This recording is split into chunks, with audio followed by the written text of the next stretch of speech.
Hello everyone, this is a throwback to our 2019 exhibition of the Blue and White Peranakan porcelain, and I wanted to basically show all of you how this can be incorporated into our everyday lives. So when you're entertaining, use whatever you have to create a table art or tablescape. It would just enhance the aesthetics in your lives and also the joy of using these. My spirits lift whenever I'm able to set out these porcelain and use them.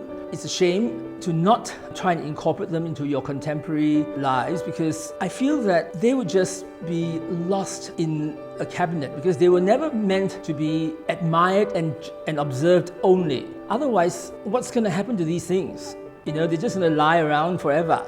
And in fact, these blue and white porcelain was actually made only for ancestor worship, for prayers to the spirits. So to use them is quite macabre for some people, but I don't think so. I think it's better to use them when you're alive than when you're dead.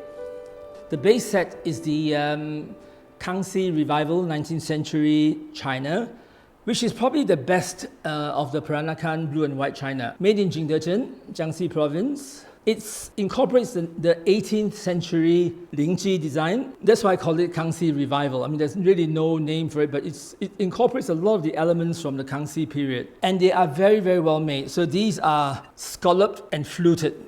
And that's a 9-inch plate. So it is quite a large plate and probably made for export in European taste, because the Chinese would not use such a large plate for eating.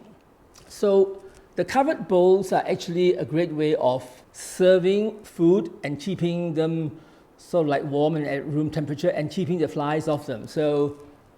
And this is very much favored by the Thais. The covered bowls are very much a Thai thing, and it's a Chinese tradition carried forward from the days when they had tea bowls with covers. So, for example, a bowl of this size would be great for a curry or a soup. This would be for a vegetable dish or a stewed dish, and that would be great for a pickle. These are low bowls, again, very useful for stews.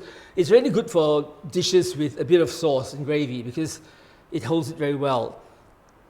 This is the batik ware, very much part of the genre here, and these are designs that have gone back a few hundred years.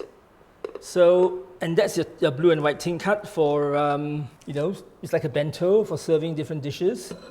And a kamcheng of that size would be used for rice, for the table. It wouldn't be put there, but I think it looks wonderful on the table because rice would be served to the guests.